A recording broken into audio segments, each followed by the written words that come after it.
1. What is a living sacrifice? The Book of Romans, chapter 12, states what it means to be a true servant of the Eternal. The Apostle Paul admonishes us to present our bodies to God as a holy, acceptable, living sacrifice to Him. Doing this, Paul goes on to state, is our reasonable response to all that our Father had done for us. At 1. I exhort you therefore, brethren, by the mercies of God, to present your bodies a living sacrifice, holy and well-pleasing to God, which is your spiritual service, Romans 12:1. There are a number of ways this question could be answered. To be brief, I will simply contrast the idea of being a living sacrifice to the Eternal with two other kinds. One kind is to a pagan false god and the other to God based on His Old Testament law. In the non-Christian religion of the Roman Empire, some of the temples to pagan deities included such worship practices as temple prostitution.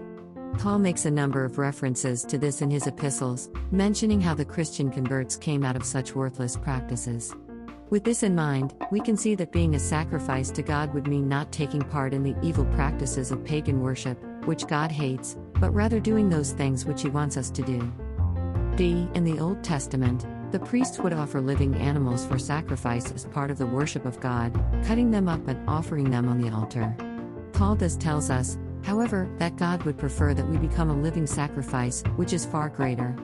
In fact, even under the Old Covenant, God considered obedience to be far better and of greater value to Him than any offering of animals. 1 Samuel 15:22-23, Psalm 46:8, Amos 5:21-24.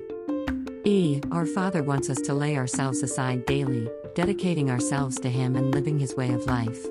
The rest of Romans 12 gives us some examples of how we can sacrifice ourselves on a daily basis. Below are just a few of them.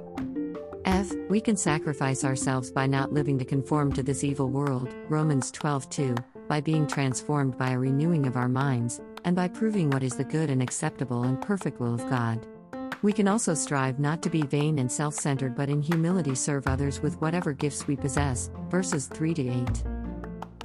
We also should not pretend to love but sincerely do so as Jesus loved us, Romans 12:9, reject evil and hold fast to what is right and good, and finally to serve others based on their needs not ours, verse 15. Rather than giving our physical life as a one-time offering, like an animal at Jerusalem's temple, a Christian is to offer themselves daily to serve God and love his fellow man. We do this not by being self-centered or doing things just to please our own wills. We are to be focused on benefiting and blessing others by living the way of God, Hebrews 10:20. As a believer sacrifices themselves in this way, each day, they become more and more like God, Matthew 5:48.